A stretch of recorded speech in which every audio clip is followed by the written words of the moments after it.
Welcome to Business History taught in English by Jakob Weisdorf. During this course, we're going to go over more than 2 centuries of business history. We're going to cover the first industrial revolution, which began in 1750 and ended roughly in 1875. We're going to cover the second industrial revolution that began in 1875 or around that time and ran, depending how you defined it, until 1945. And finally, we're going to study the third industrial revolution, which ran from the after Second World War years and continues, in fact, until the present day. I understand that you might be wondering why it's necessary to go back more than 200 years in time. So let me give you 2 reasons why I think it's important. The first reason is that many of the companies we look at today that are giant companies, extremely successful companies, have been around for a long time, as you can see printed on this Coca-Cola label. This is a factory that emerged with the second industrial revolution. But there's an even more important reason, I think, why history is relevant. And to illustrate that, I found a picture here of a Williams Formula One racing car from 2019, so that's last year's car. Last year's car measured 5.679 meters. Now, imagine you were faced with the question, is this year's car, the 2020 car, longer or shorter than last year's car? You might think that a shorter car is faster and hence say, well, the 2020 car is shorter than the previous year. You might also say that a longer car can be more aerodynamic and for that reason it might go faster. So the 2020 car could be longer than last year's car. Now try to figure out what your answer is. Do you think it's longer or do you think it's shorter?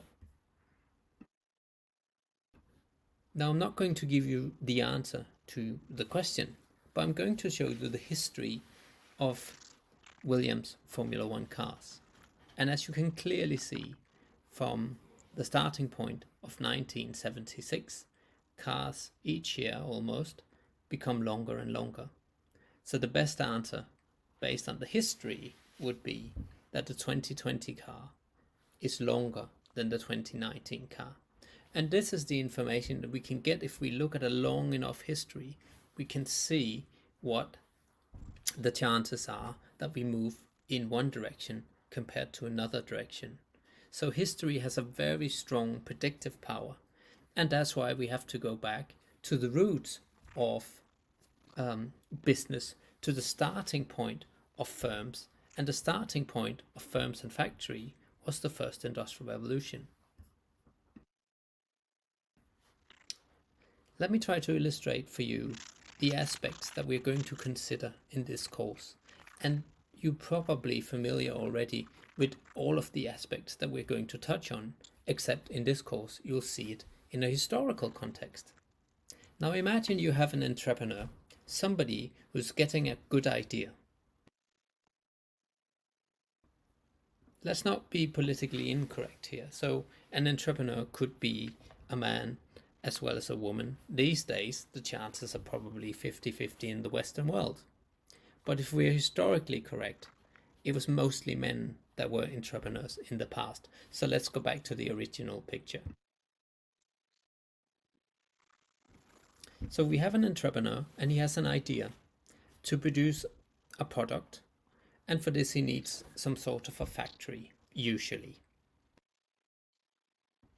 The purpose of having the factory is ultimately to generate profit. That's the ultimate goal for many entrepreneurs. Now, if you want to start producing a product, you need funding. Can you get funding? Do you have it yourself? Do you need it from a bank? Where are you getting it from? Nowadays, but also in the past, it was possible to get public subsidies. So that could also be a way to obtain funding to realize your ideas. What about raw materials? Can you get the raw materials needed? Where will you have to get them? Will you have to merge with the delivery company, or can you trust that there's enough delivery companies out there that you can get your raw materials at a decent price? What about raw materials? Can you get the raw materials needed? Where will you have to get them? Will you have to merge with the delivery company, or can you trust that there's enough delivery companies out there that you can get your raw materials at a decent price? It's also relevant to think about, how does the political landscape look in the position that you are, in the country that you are? Is the government going to support the type of production that you're interested in making? Is there any law against it? Is there any law against how you'd like to organize your company? What does the policy landscape look like is generally of interest. What about labor? Can you get the amount of workers that you need in order to create your product? Will the workers that are available have the necessary education? Will they be able to get the education that they need in order to work at your company? What about tools and machines? Are they available, or do they need to be invented? Can you get the power source that is necessary to run the machines, to run the factory? You might, in the Western world, you can just hook up to the electricity network. But what if you're in a developing country? Can you get access to the necessary power? Inventions. Will there be people able to invent the product that you need for your business? And once you have your product, will there be the transport infrastructure necessary to get the goods to where the markets are? Yes, in the Western world, we have railroads, we have shipping, we have truck transport. There's plenty of possibilities, but we're in a global market now. So how do you get your goods to the sides of the world where infrastructure is less developed? Is that possible at all? How large a market can you actually reach? Will your market grow if you try to reach beyond your local borders? What will happen in that area? And what role does globalization play in this whole puzzle? Does it mean anything that different countries have different rules, that different countries have different labor markets, that different countries have different regulations?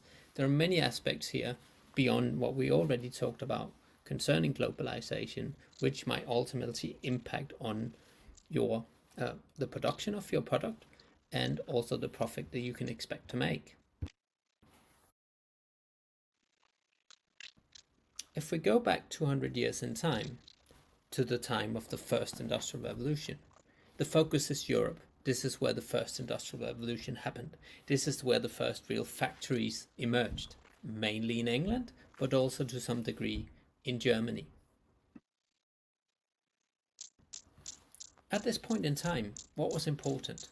I put red rings about the important aspects according to the book that we'll be studying in this course. And one of the most important things in the first industrial revolution was the entrepreneur itself, the person that was able to get an idea to bring the capital and labor and inventions together to create a strong company. Private funding played big roles. The fact that you were able to invent and take patent on your inventions was important. Machines and having access to machines was extremely important, and also access to power.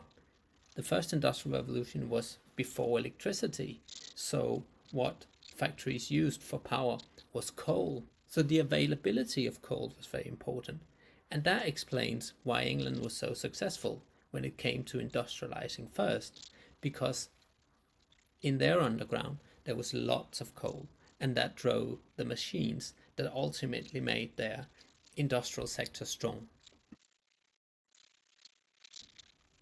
If we move from the first to the second industrial revolution, what you'll see happen is that we also move continent.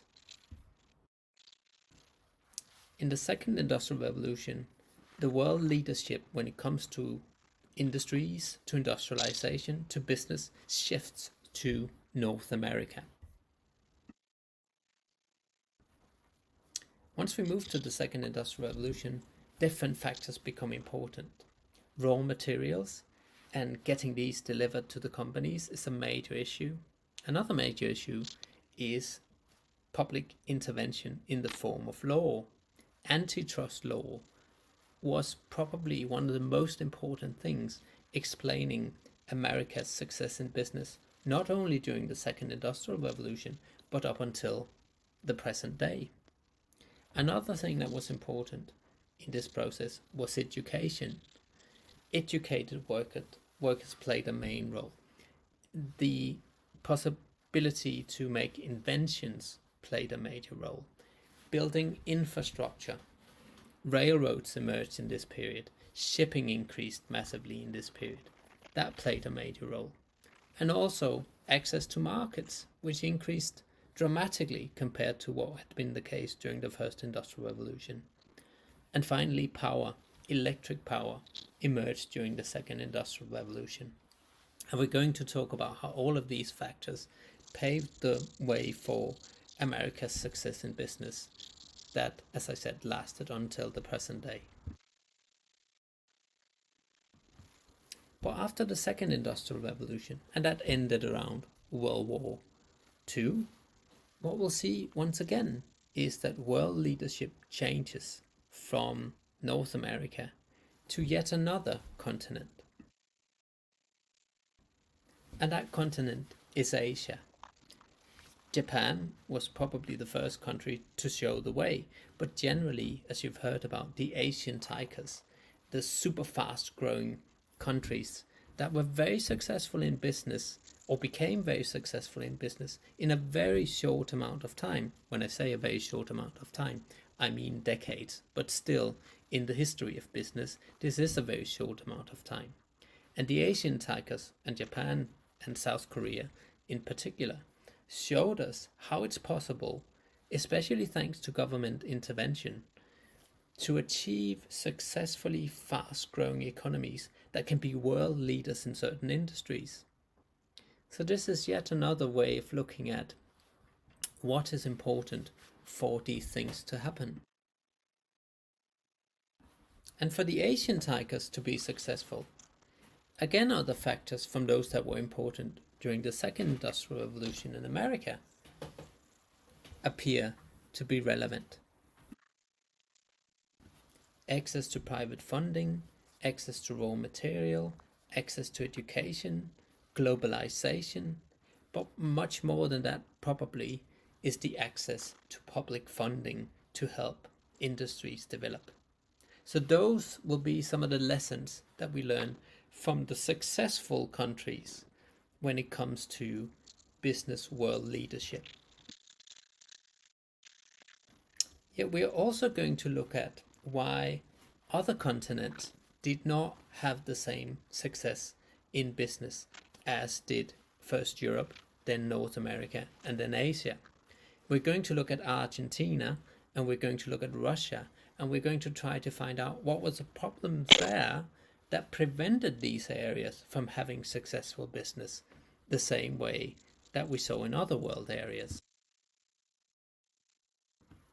And it's pretty clear from the Argentina and Russian cases that not participating in a global economy and having complete government control, which was the case certainly in Russia with the communist system, was probably not the way to generate good business. So we'll talk about the successes, as I said before, and we'll talk about the failures, if I may call them that, as well. And lastly, we're going to talk about the future dominating world industries and production areas of the world, namely China and India. What is going to be the important factors there, according to the predictions of the book that we will study? And here, some of the factors that the curriculum indicates are important. It's again private funding, it's again invention, it's certainly globalization, but it's also, in some cases, access to cheap labor. So we're going, as I said in the beginning, to go over more than 2 centuries of history to try to understand which factors are important at which point in time, combined with new technologies and how these technologies change. And it's very often, as you'll see, the changing technology that allows a new continent to take world leadership, but often it's combined with a solid and accommodating economic policy, regulations that are necessary in order to help economic growth and business development. The key book that we're going to study in the course is called Business History, Complexities and Comparison. It's available on Amazon for $36. I recommend the Kindle version if you want to avoid carrying your book around. And it's a very easy read. It's very uncomplex, the book as well as the title, and I think you'll enjoy it.